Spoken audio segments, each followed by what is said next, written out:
લાલેશભાઈ, આ જે આપના ભાઈ ઉમેદવારી નોંધાવી છે અને આપ જે પેલા આમ આદમી પાર્ટીમાં હતા અને અત્યારે કોંગ્રેસમાં જોડાયા છો, તો શું કહેશો આ બાબતે?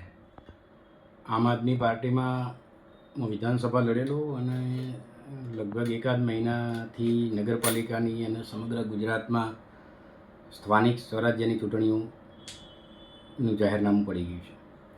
હજી સુધી પાટણ જિલ્લામાં કે પાટણ નગરપાલિકામાં કેવી રીતે શું આયોજન કરવાનું છે કોઈ સંપર્ક એમને મારો કરેલો નથી. હું રાજકારણની અંદર છેલ્લા 25 વર્ષથી સક્રિય છું. કોંગ્રેસ પાર્ટીમાં મોટાભાગનો મારો સમય મેં કોંગ્રેસ પાર્ટીમાં આપેલો છે અને કોંગ્રેસ પાર્ટીમાં તન મન ધનથી કામ કર્યું છે. આજે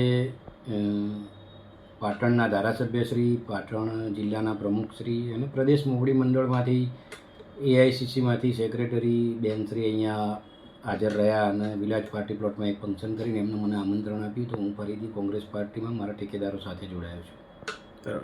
તો અત્યારે જે કોંગ્રેસની પાટણ નગરપાલિકાની વાત કરીએ તો આપે જે કોઈ સંપર્ક કર્યા હોય તો કેવી પરિસ્થિતિ અથવા કેવું વાતાવરણ જોવા મળી રહ્યું છે? નગરપાલિકાની અંદર અમારું શાસન એક જ વખત આવ્યું છે અને એ વખતે અમે પ્રજાલક્ષી કાર્યક્રમો આપ્યા છે. રાજકારણની અંદર રહી અને જ્યારે પદ મળે ત્યારે લોકોની સેવા કરવાની હોય એવું હું વ્યક્તિગત રીતે માનું છું.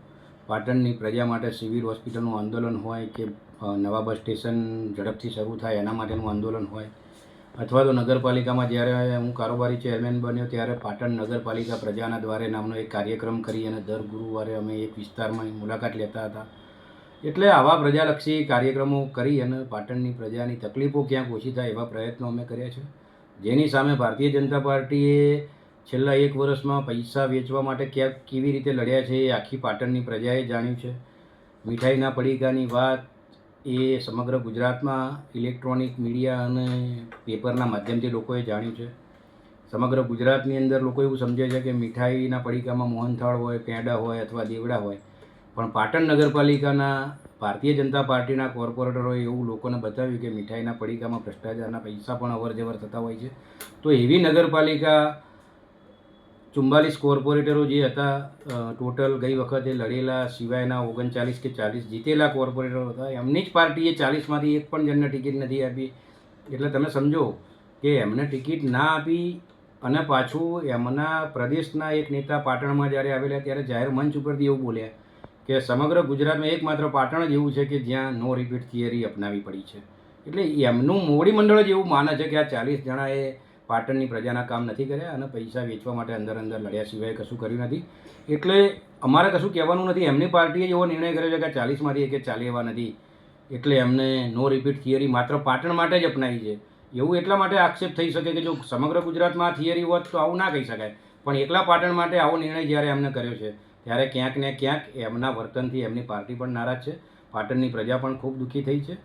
ઘણા બધા શહેરોમાં જઈએ તો રોડ ઉપર ખાડા હોય છે, પણ આપણે જોયું છે 4 મહિના અગાઉ આખું પાટણ જ ખાડામાં હતું એવું લાગતું હતું.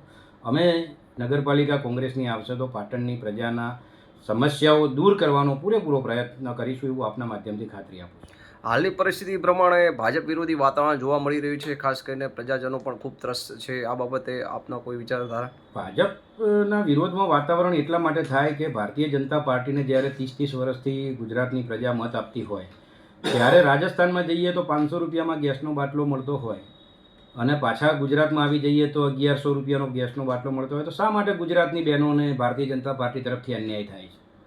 રાજસ્થાનની અંદર દર 5 વર્ષે સરકાર બદલી નાખે છે એટલે ડરના કારણે 500 રૂપિયામાં ગેસનો બાટલો. ગુજરાતની અંદર બહેનો 30 વર્ષથી વોટ આપે છે તો ભાઈ એમને 1100નો બાટલો આપે છે. તો હવે બહેનોને પણ ખબર પડી છે કે આ ભાઈ ચીટર છે. એટલે ભાજપ તરફ જ્યાં સુધી વાતાવરણ હતું ત્યાં સુધી બરાબર છે. એમને એટલો બધો દુરુપયોગ કર્યો છે ગુજરાતની જનતાનો કે દરેક વાતમાં મહિલા અનામત બિલ 2023માં પાસ થઈ ગયું હતું. એ આખા ગુજરાતને, આખા દેશને, આખી દુનિયાને ખબર છે, છતાં પણ નાટક કરી અને એમને મહિલાઓને ન્યાય ના આપ્યો. અત્યારે મહિલાઓને ખબર પડી કે આ તો ખાલી વાતો કરે છે, ખોટી ખોટી વાતો કરીને લોકોને ગુમરાહ કરવા સિવાય ભાજપ કોઈ કામ કરતું નથી. એટલે હવે પ્રજા જાગૃત થઈ છે, એટલા કારણે ભાજપ વિરોધી વાતાવરણ બન્યું છે. Thank you.